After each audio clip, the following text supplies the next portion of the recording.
MA semester 2 modern political system की class में आज सभी का मैं स्वागत करता हूं। अगर आपको याद हो, मैंने पिछले लेक्चर में आपसे बात किया था about the chapter political culture. राजनीतिक संस्कृति के विषय में मैंने पिछले और 3-4 और लेक्चर के माध्यम से इस विषय पर बात किया था, पॉलिटिकल कल्चर के बारे में, और उसके सारे डायमेंशंस के संदर्भ में काफ़ी विस्तार से हमने चर्चा किया था। मुझे आशा है कि आपने उस मेरे वीडियो लेक्चर को सुना होगा और तैयारी भी किया होगा उसी के अनुसार। आज हम कुछ बात करेंगे about the next chapter, that is political modernisation. राजनीतिक आधुनिकीकरण के बारे में आज कुछ आपसे बात करते हैं। आधुनिकीकरण, आपने ये शब्द सुना है, that is a very common word, a very popular word. In fact it is a word that is spoken in a very positive sense. एक बहुत ही प्रचलित शब्द है आधुनिकीकरण, और ये शब्द हम लोग सब बहुत अच्छे से परिचित हैं। तो पहली बात जब यहां पर बात होती है व्हाट इज मॉडर्नाइजेशन, उसके बाद हम बात आती है व्हाट इज पॉलिटिकल मॉडर्नाइजेशन। देखिए, मॉडर्नाइजेशन के संदर्भ में, आधुनिकीकरण के संदर्भ में जो विभिन्न विचारकों ने अपने विचार व्यक्त किए हैं, उनका यह मानना है कि that modernisation is basically a movement towards a change. It is something, it is a kind of an exercise that involves change in the existing circumstances that leads to a betterment। अर्थात आधुनिकीकरण से तात्पर्य क्या है? इसका तात्पर्य यह है कि वर्तमान स्थिति में बदलाव लाना, और ये बदलाव इस प्रकार का हो कि वो उसमें सुधार हो, उसमें परिवर्तन हो। तो परिवर्तन किस प्रकार का होना चाहिए? परिवर्तन सुधार की तरफ जाता दिखना चाहिए। और अगर कोई ऐसा परिवर्तन हो रहा है जिसमें सुधार नहीं दिख रहा है, तो वो आधुनिकीकरण नहीं कहलाएगा। That is number 1, we have to remember that modernization basically involves a change in the circumstances, a change in the existing situation। अर्थात जो वर्तमान की स्थिति है उसमें परिवर्तन होना, और जब परिवर्तन होता है और सकारात्मक दृष्टि से होता है, तो हम कहते हैं कि वो एक आधुनिकीकरण की ओर जाता है, यानी सुधार की ओर जाता है। और सुधार जो है, that is reform, that is improvement, it is an essential part of modernisation. So therefore we can say that a change that takes place in a system, in any system, be it in the social system, economic system, political system, or in any kind of system, any change that is taking anywhere in any system, and if that change is leading to an improvement in the existing condition, then it will be said that it is an improvement. It is an improvement, and therefore it is an exercise that is leading towards modernization। इसको कहा जाएगा ये आधुनिकीकरण है।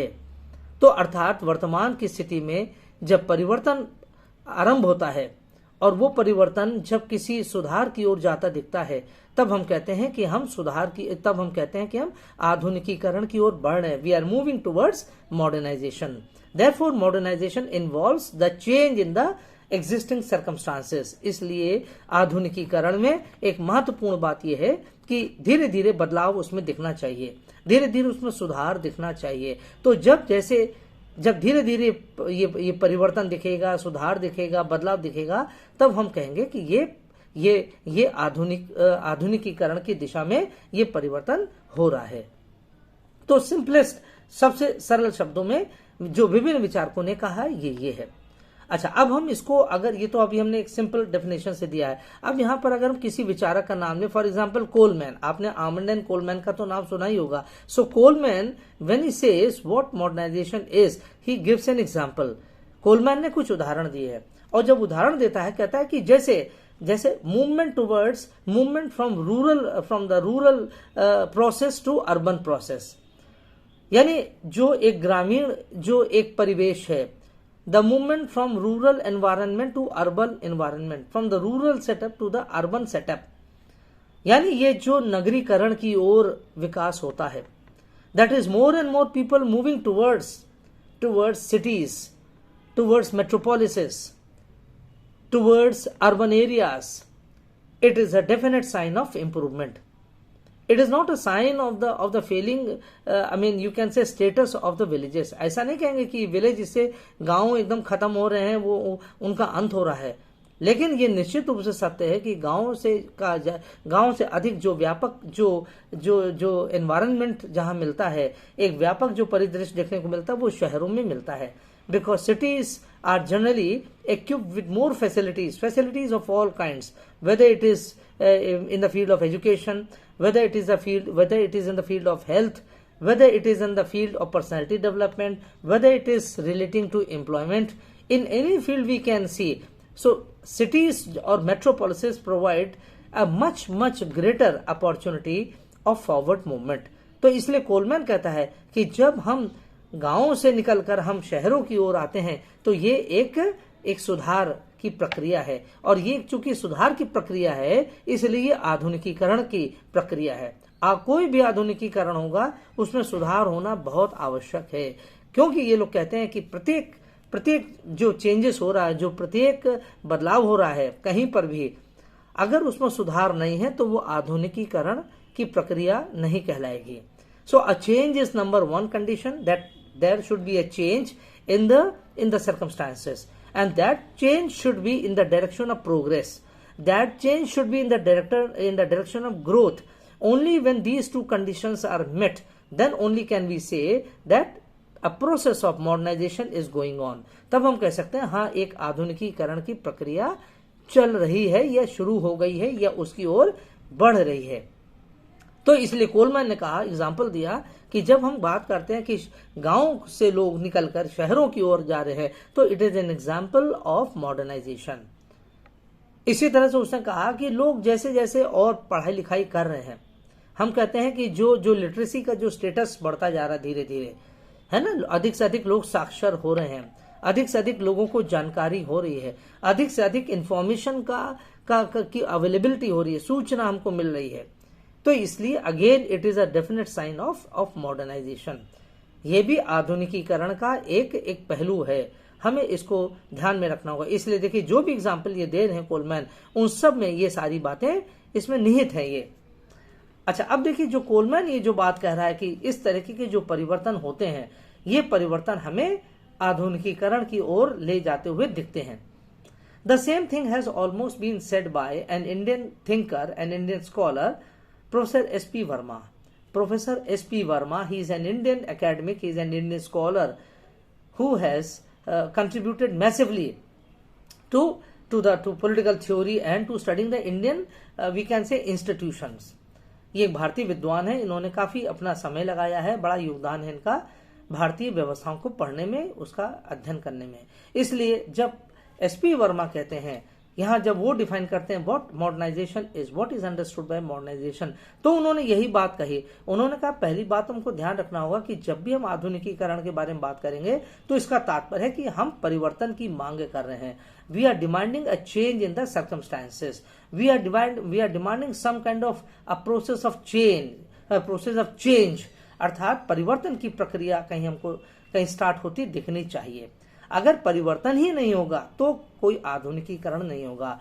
तो SP Verma साहब कहते हैं कि आधुनिकीकरण का जो आरंभ होता है वो परिवर्तन से होता है. लेकिन अगर किसी व्यवस्था में परिवर्तन यदि नहीं देखने को मिलता है तो कहता है भूल जाइए कि वहां पर कोई आधुनिकीकरण भी होगा. तो जब तक परिवर्तन नहीं होगा, जब तक बदलाव नहीं होगा, तब तक आधुनिकीकरण की बात भी नहीं हो सकती है. अब उन्होंने, एसपी वर्मा ने कई स्तर पर इस परिवर्तन की प्रक्रिया को देखने का प्रयास किया है. He has tried to see this process of change at a number of levels. For example वो कहते हैं कि सबसे पहले तो अगर हम साइकोलॉजिकल अगर हम लेवल पर बात करें, he says that modernisation can be studied at several levels. आधुनिकीकरण को हम अनेक प्रक्रियाओं पर, उसको अनेक स्तरों पर हम पढ़ सकते हैं. तो पहला कहता है मनोवैज्ञानिक आधार पर, आधुनिकीकरण को मनोवैज्ञानिक आधार पर हम पढ़ सकते हैं या इसका आकलन कर सकते हैं.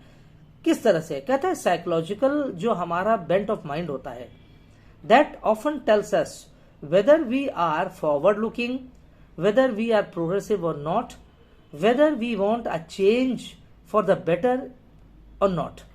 तो अर्थात कहता है पहले तो हम अपने आप को हम देख लें। अगर हम लोगों में से अगर हम सब लोग या अधिकांश लोग अपने आप को देखेंगे तो हमें पता चल जाएगा हम परिवर्तन चाहते हैं कि नहीं और परिवर्तन किस प्रकार का चाहते हैं। Now he gives an example. He says at the psychological level, मनोवैज्ञानिक आधार पर या मनोवैज्ञानिक स्तर पर कहता है एक वो सोच होती है कि जो हम रूढ़िवादियों में विश्वास करते हैं, हम पुरानी चीजों में इतना ज्यादा खो जाते हैं, पुरानी मान्यताओं में हम इतना ज्यादा डूब जाते हैं कि उसमें हम किसी प्रकार का कोई परिवर्तन स्वीकार करने के लिए तैयार नहीं होते हैं। यानी जो हमारे कन्विक्शन से इतने स्ट्रांग होता है, अर्थात हमारी जो मान्यताएं हैं जब इतनी ज्यादा कठोर हो जाती, इतनी सख्त हो जाती हैं कि उसमें किसी प्रकार का कोई संभावना नहीं रह जाती है परिवर्तन की, तो कहता है अब आप समझ लीजिए कि आप स्वयं मनोवैज्ञानिक आधार पर आधुनिकीकरण की प्रक्रिया का विरोध कर रहे हैं। You are not ready to accept the process of modernisation at your own individual psychological level. And कहता है कि and it is here that the process of modernisation it hits a road block. अर्थात ये इस यहाँ पर बाधाएं आती है, अड़चने आती हैं। तो अर्थात अगर लोग मानसिक रूप से या मनोवैज्ञानिक रूप से अगर तैयार हैं परिवर्तन चाहने के लिए, और परिवर्तन क्या, अगर हम पुरानी रूढ़ियों को छोड़ दें, हम इतना शिक्षा ग्रहण करते हैं किस लिए करते हैं? He says why do we earn so much of education? Why do we acquire so much of literacy? It is only because there is an objective of moving from a low level to a higher level of thinking. सभी शिक्षा का, साक्षरता का उद्देश्य यही होता है कि हम शून्य से और ऊपर की तरफ बढ़े, हम विकास की तरफ बढ़े, हम सुधार की तरफ बढ़े। लेकिन अगर मनोवैज्ञानिक रूप से हम विरोध करते हैं, जैसे एक समय था ही विरोध, कई प्रकार का विरोध था, है ना, तो जो भारतीय समाज में कुछ कुरीतियां भी व्याप्त थी। आपने राजा राम मोहन रॉय का नाम सुना होगा। उन्होंने धार्मिक क्षेत्र में और ये सामाजिक क्षेत्र में, शिक्षा के क्षेत्र में बहुत बड़े उन्होंने आंदोलन चलाए, और उन्हीं के आंदोलन चलाने के फलस्वरूप ही उस समय जो भारत के गवर्नर जनरल थे लॉर्ड विलियम बेंटिंग, तो उन्होंने उसमें कुछ कानून बनाए, जैसे सती प्रथा का उन्मूलन की कानून बनाए उन्होंने, है ना। तो इस तरह की जो चीजें करी गई हैं वो इस तरह के शो करती हैं, ये चीजें साबित करती हैं, सिद्ध करती हैं कि क्या हम मनोवैज्ञानिक आधार पर हम परिवर्तन चाहते हैं, और परिवर्तन चाहते हैं यानी किस प्रकार का हम और आधुनिक होना चाहते हैं कि नहीं चाहते हैं। इसलिए हमारे मस्तिष्क में बहुत सारी ऐसे रूढ़ियां हो सकती हैं जो हम सामान्य रूप से हम उसको नोटिस नहीं कर पाते हैं, but definitely they are putting a check on our improvement और ऑन आर प्रोग्रेस। तो कहता है पहला आधार तो ये है जब हम अपने आप को चेक कर सकते हैं कितना आधुनिक होना चाहते हैं, कितना परिवर्तन चाहते हैं। दूसरा वो कहता है कि at the level of society, यानी सोशल लेवल पर या सोसाइटी के लेवल पर क्या हम आधुनिकीकरण की प्रक्रिया को चाहते हैं। अब सोशल लेवल पर क्या होता है? अब कहता है सोशल लेवल पर जैसे ये है कि whether people are ready to move out of the villages and to go over to the bigger urban settings. क्या लोग अपने ग्रामीण परिवेशों से निकलकर क्या वो और व्यापक परिवेश में जाना चाहते हैं? भाई एक बात आप जानते होंगे, जो लोग बहुत समय तक, अगर हम लोग किसी एक जगह पर बहुत लंबे समय तक, अनेक वर्षों तक रह रहे तो संभवतः फिर हमें इतना उत्कंठा नहीं रह जाती कि हम अपने गांव को, अपने शहर को छोड़ें और दूसरी जगह जाएं। It is very natural, it is very human being, है ना। लेकिन हाँ, अगर कोई इतना बाध्यकारी कोई कारक है, कोई बहुत बड़ी मजबूरी है, तब तो हम जरूर छोड़ेंगे। लोग पलायन कर ही जाते हैं, आप जानते हैं, अलग अलग तरीके से। इसलिए कहता है सोशल लेवल पर we have to discover what are the parameters of modernisation. तो कहता है एक तो यही है कि क्या लोग अपने जो रहने का स्थान है, जहां पर ज्यादा सुविधाएं नहीं है, कि वहां से निकलकर वो आगे बढ़ना चाहते हैं कि नहीं बढ़ना चाहते हैं, यानी वो सोसाइटल मूवमेंट होना चाहिए कि नहीं होना चाहिए। This can be seen by the movement of the people from their smaller circles out to a bigger circle, है ना। अपने छोटे छोटे जो उनके समूह होते हैं, क्या वो बाहर उससे निकलकर बड़े समूहों में जाने के लिए तैयार है या नहीं तैयार है, इस बात को कहता है हमें देखना चाहिए। तीसरी बात वो कहता है एट द डेमोग्राफिक लेवल, कहता है जो डेमोग्राफिक लेवल अर्थात जनसांख्यिकी आधार पर, यानी जनसंख्या के आधार पर। अब यहां पर क्या कहता है जनसंख्या के आधार पर, वो ये कहता है कि क्या लोग शिक्षा ग्रहण, आधुनिक शिक्षा ग्रहण करने के लिए तैयार हैं। Are people ready to acquire modern education.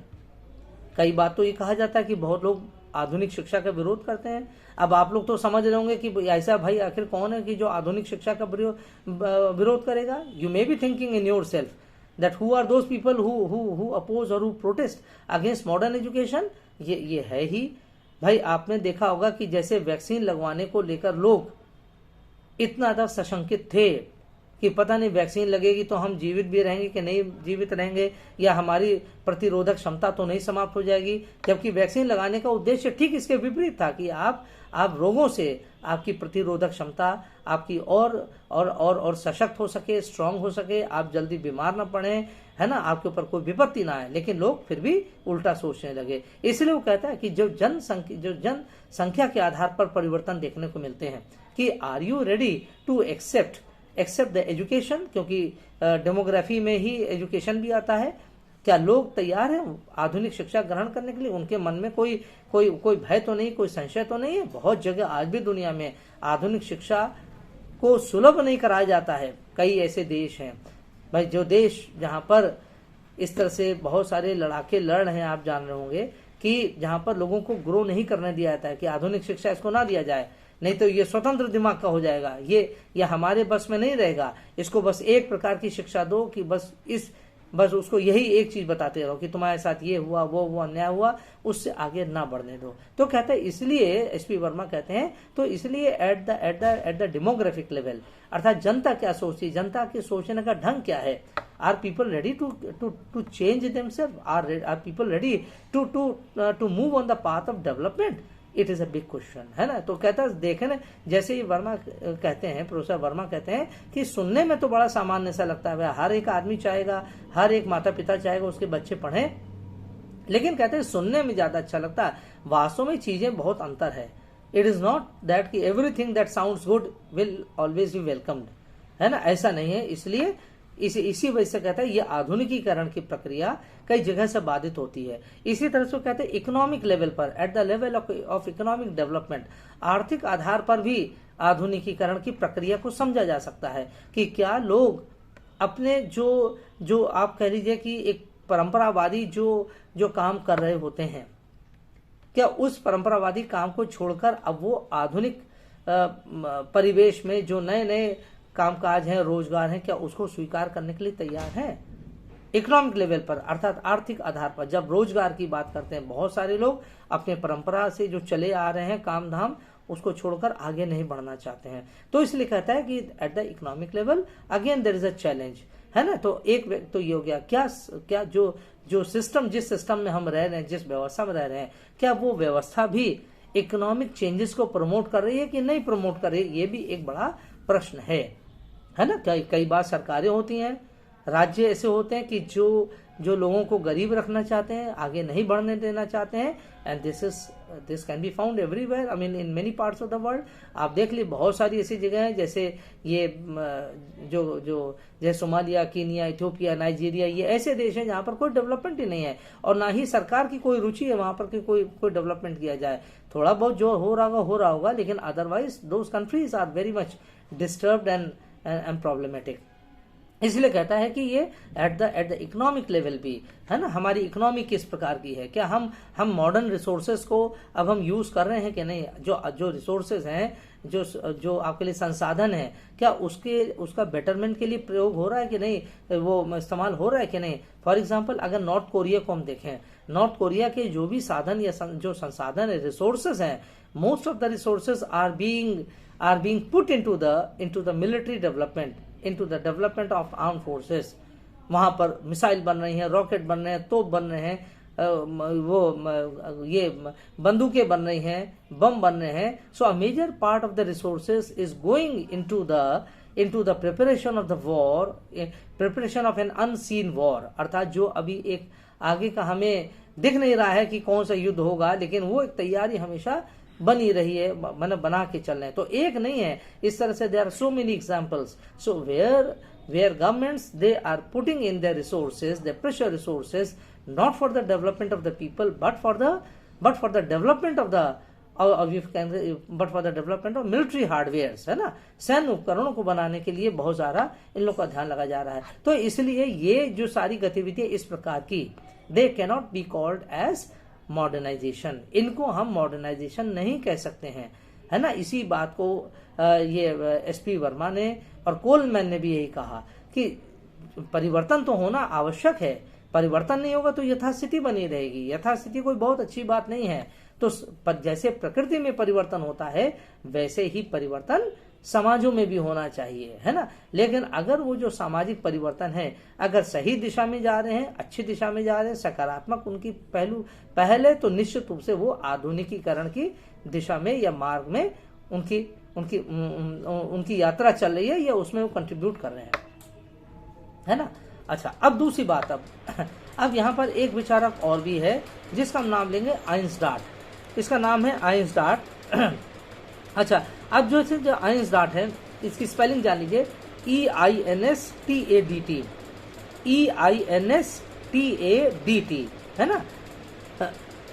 तो क्या है, फिर से सुन ले, EINSTADT, आइंसडार्ट, है ना। अब देखिए जो आइंसडार्ट ये विचारक है, इसने भी अपने बताया कि हम आधुनिकीकरण किसे कहेंगे या राजनीतिक आधुनिकीकरण किसे कहेंगे। He comes to that point.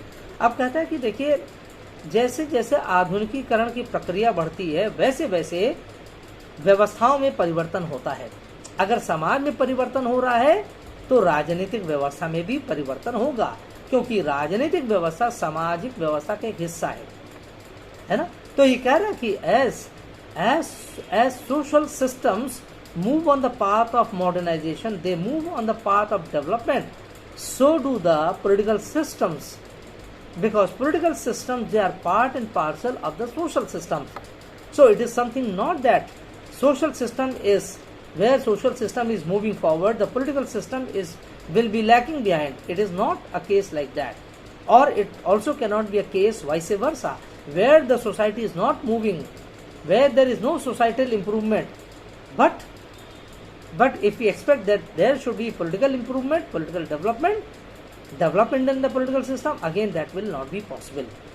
तो इसलिए कहने का तात्पर्य है कि अगर सामाजिक व्यवस्था में या सामाजिक परिदृश्य में परिवर्तन होगा तो राजनीतिक परिदृश्य में भी परिवर्तन होगा, राजनीतिक व्यवस्थाओं में भी परिवर्तन होगा। इसलिए वो कहता है कि जैसे जैसे समाज में परिवर्तन होता है वैसे वैसे राजनीतिक व्यवस्था में भी परिवर्तन होता है। तो कहते हैं जब राजनीतिक व्यवस्था में सकारात्मक परिवर्तन होता है तब हम कहेंगे कि राजनीतिक आधुनिकीकरण है। Where the modernisation takes place, where changes in the political system takes place for the betterment, there he says it is a case of political modernization. Where the political systems undergo a change in the positive direction, in the right direction, then he says it is basically a political modernization. An example he says, for instance, the separation of power. The system of separation of powers is a system which speaks about the political modernization. अर्थात जो शक्ति पृथक्करण का सिद्धांत है ये वो सिद्धांत है जो ये इस बात का स्पष्ट सूचना देता है कि हाँ, there is a political system with a difference. ये एक ऐसी राजनीतिक व्यवस्था है जिसमें कुछ अंतर है, क्योंकि ये शक्ति पृथक्करण के बारे में बात कर रही है। Again he says the division of the labor, अर्थात श्रम विभाजन। He gives another example, that is division of labor अर्थात श्रम विभाजन। ये जो श्रम विभाजन है कहता है again it is a sign of improvement.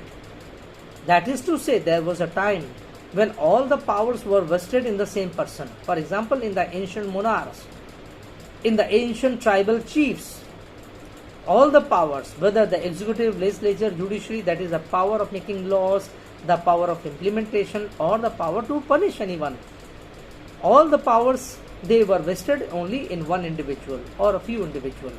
So that was not the division of labor.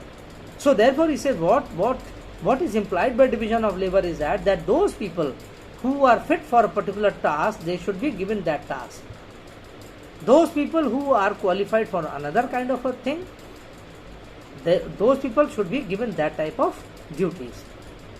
और इसीलिए कहता है डिवीजन ऑफ लेबर है, अर्थात जो लोग कार्यपालिका का कार्य अच्छे से संपादन कर सकते हैं, they should be handed this kind of task.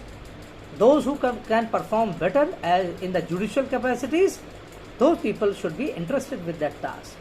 And those people who are good at policy making or policy formulation, they should also be considered for that task. इसलिए कहता है कि this division of labor and the separation of powers, it is a definite sign of political modernization. अर्थात चाहे राजनीतिक आधुनिक, चाहे ये शक्ति पृथक्करण का सिद्धांत हो, चाहे श्रम विभाजन कैसे, दोनों विभाजन है, शक्ति पृथक्करण हो या श्रम विभाजन हो, ये दोनों राजनीतिक आधुनिकीकरण के ही मापदंड है. फिर वो ये भी कहता है कि that functional that specialization of functions, या दूसरे अर्थों में कह लेंगे, शब्दों में कह लेंगे फंक्शनल स्पेशलाइजेशन, अर्थात कार्य विशेषीकरण. Again it is a very common word. जो कार्य विशेषीकरण है, फंक्शनल स्पेशलाइजेशन है, वो ये कहता है जैसे दो शब्दों से बना, functions plus specialisation, that is specialisation of functions, अर्थात काम करने की दक्षता, काम करने की निपुणता. अब जो लोग किसी खास काम को करने में दक्ष निपुण है, उनको वो आप काम करने दीजिए. Don't disturb them from doing that thing. If certain people are good at performing the role in administration or who can do the work of bureaucracy, they should be appointed to that post. अर्थात जिन लोगों ने अपनी काबिलियत सिद्ध कर दिया, योग्यता सिद्ध कर दिया है कि वो एक अच्छे प्रशासक हो सकते हैं, कि अच्छे वो लोक सेवक हो सकते हैं, then such people should be brought into the fold of administration or into the bureaucratic or in the bureaucracy. This is called as functional specialization. Now a person who is very good in sports, or a person who is very adept at the military skills, definitely he cannot be called upon to govern the people in the capacity of a civil servant, है ना. तो वो Einstein कहता है कि ऐसे लोगों को फिर नहीं बुला सकते आप. जो आदमी बहुत खेलकूद में दक्ष है, या जो व्यक्ति सेना के काम का बहुत अच्छे से निर्वहन करता है, तो आप कहिए कि अब उसको नगर प्रबंधन की, है ना, या आपदा या नगर प्रबंधन हो या नगर प्रशासन का दायित्व दे दिया जाए, वो इतनी सुगमता से नहीं कर पाएगा, क्योंकि उसकी ट्रेनिंग दूसरे लिए हो. खिलाड़ी की जो ट्रेनिंग होता है वो दूसरे पर्पस के लिए है. इसी तरह जो सेना में जो लोग कार्य कर रहे हैं, they are skilled for some other purpose. But for those people who have proven their merit और ability for the civil administration, then it means functional specialisation. उनका उस काम में योगदान होगा, उसमें उनको लिया जाना चाहिए. जो सेना के लोग हैं वो उधर काम करें. इस तरह से हर व्यक्ति अपना अपना काम करता है. तो this is what Einstein says, है ना. एक तो ये बात कहता है कि जो डिवीजन ऑफ लेबर और फंक्शनल जो डिवीजन ऑफ लेबर है, सेपरेशन ऑफ पावर्स है, और इसी तरह से फंक्शनल स्पेशलाइजेशन है, वो ये बातें कहता है. फिर वो कहता है इसके अतिरिक्त कहता है कहता है कि a unified administration is also a manifestation of political modernization. Unified administration अर्थात एकीकृत प्रशासन. अब एकीकृत प्रशासन से आप यूनिटरी गवर्नमेंट ना लगा लीजिएगा. फिर अगर यूनिटरी गवर्नमेंट लगाएं तब तो वहां पर आप लड़ाई झगड़े में पड़ जाएंगे. Because if you talk about unitary system, then again there is another school of thought that favours federal system. और हमारे देश में भी फेडरल सिस्टम को in normal circumstances it has been accepted, है ना. whereas in England it is the unitary system that has been favored, that is in operation. तो यहाँ पर यूनिफाइड एडमिनिस्ट्रेशन का तात्पर्य ये नहीं है कि व्यवस्था एकात्मक व्यवस्था हो या संघात्मक व्यवस्था हो. यहाँ पर केवल ये ही तात्पर्य है कि आपका प्रशासन ढीला ढाला ना हो, एकीकृत हो, अर्थात उसमें एक उससे स्ट्रक्चर होना चाहिए. जैसे हम कहते हैं कि bureaucracy. Now when we talk about bureaucracy, that the bureaucracy is one, though in common usage, in common parlance, we do say that this is the central bureaucracy and this is the state bureaucracy, but in reality it is a unified bureaucracy, because the bureaucracy is controlled under the provisions of the constitution, और इसके लिए एक अलग ही पूरा आप कह लीजिए कि एक पूरा पैराफर्नेलिया एस्टैब्लिशमेंट ही है। They are governed by the central laws. Bureaucrats are governed, bureaucrat से तात्पर्य सिविल सर्वेंट्स, जिसे हम IAS कहते हैं या सेंट्रल सर्विसेज के लोग कहते हैं।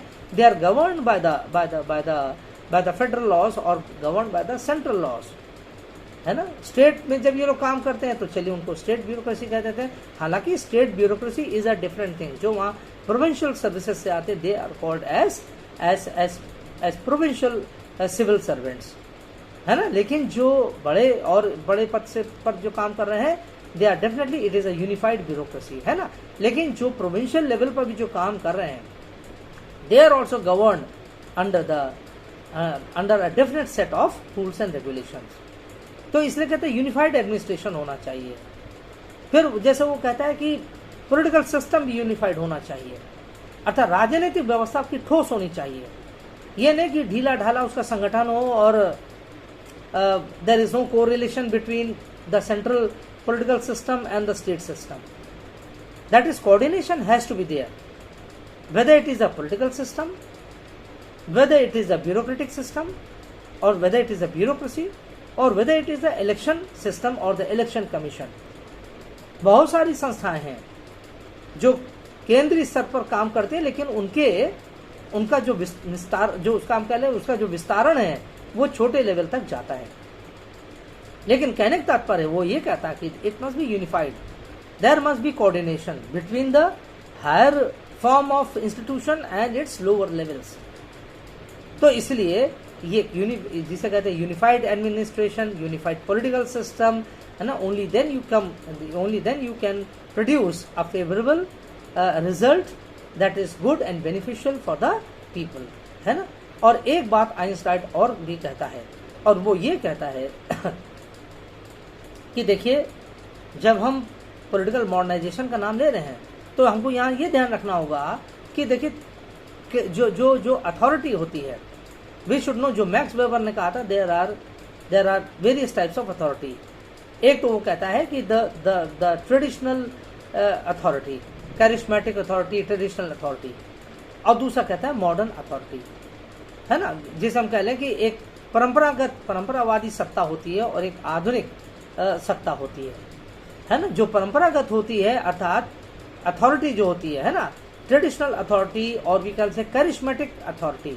करिश्मेटिक अथॉरिटी वो होती है कि जहां पर करिश्माई व्यक्तित्व होता है, जो भी समाज का नेतृत्व कर रहा है, चाहे वो कबीलाई प्रमुख हो, सरदार हो, चाहे वो मिलिट्री डिक्टेटर हो, चाहे वो एक सामान्य डिक्टेटर हो, चाहे वो कोई राजा हो। But these are charismatic authorities basically, अर्थात राजा अपने करिश्मा पर ही वो आता है, अपने पद संभालता, अपने पद को। राजा का पुत्र राजा होगा तो एक करिश्माई उन लोग का व्यक्तित्व होता है, यानी ट्रेडिशनल अथॉरिटी होती है। करिश्माई तो ना कहे, ट्रेडिशनल अथॉरिटी होती है जो परंपरागत से चली आ रही है। लेकिन करिश्माई किसे कहते हैं? जैसे आदिवासियों का समूह होता है, वहां पर कोई जादू टोना, जैसे हम कहते हैं ब्लैक मैजिक कोई कर लेता है, कोई इसी प्रकार का कोई एक अद्भुत कोई खेल कर देता है, जनता को लगता है कि अरे इसके पास तो बड़ी विस्मयकारी शक्तियां, अद्भुत शक्तियां हैं। Then such a person he comes to occupy the post of the tribal chieftain. उसको सरदार का या मुखिया का या कबीले वंश का मुखिया बना दिया था। और आज भी कई सारे कबीले वंश हैं, उनका आधार यही है। तो कहता है कि जब हम आधुनिक राजनीतिक आधुनिकीकरण के बारे में बात करते हैं तो यह हमारा तात्पर्य कि जो परंपरावादी जो सत्ता के स्रोत हैं, उन परंपरावादी सत्ता के स्रोतों से हमें आगे बढ़ना होगा और हमें आधुनिक सत्ता के स्रोतों की ओर जाना होगा, आधुनिक राजनीतिक सत्ता के स्रोत की ओर जाना होगा। That we will have to progressively move away from the traditional sources of authority to modern legitimate sources of authority. अर्थात जो परंपरावादी सत्ता के स्रोत हैं या जो स्तंभ हैं, है ना, या जो संकेत है, सिंबल्स हैं, हमें उससे आगे बढ़कर और अब हमें विवेक सम्मत, तर्क सम्मत आधुनिक सत्ता के स्तंभों की ओर या सत्ता के स्रोतों की ओर जाना होगा। और कहता है कि this is what is called as political modernisation. तो political modernisation also means the weakening of the traditional authority, that is the traditional charismatic authority, अर्थात ट्रेडिशनल का तात्पर्य है कि जो राजतंत्र है या जो वर्ग तंत्र है, कुलीन तंत्र है ना, इन सारी चीजों को से बाहर निकलना। इसलिए इन्होंने बहुत स्पष्ट रूप से बताया कि हमें इस चीज को ध्यान देना होगा। तो सत्ता के स्रोतों को हमें ध्यान रखना, what are the sources of authority, और इसी आधार पर हमें हम मॉडर्नाइजेशन की ओर बढ़ेंगे, पॉलिटिकल मॉडर्नाइजेशन की ओर बढ़ेंगे। इसलिए वो कहता है कि देखिए इस प्रकार की जो परिवर्तन हो रहा है, सत्ता के स्रोतों में जो परिवर्तन हो रहा है, वो परिवर्तन सकारात्मक है, प्रगतिशील है, इसलिए वो आधुनिकीकरण है।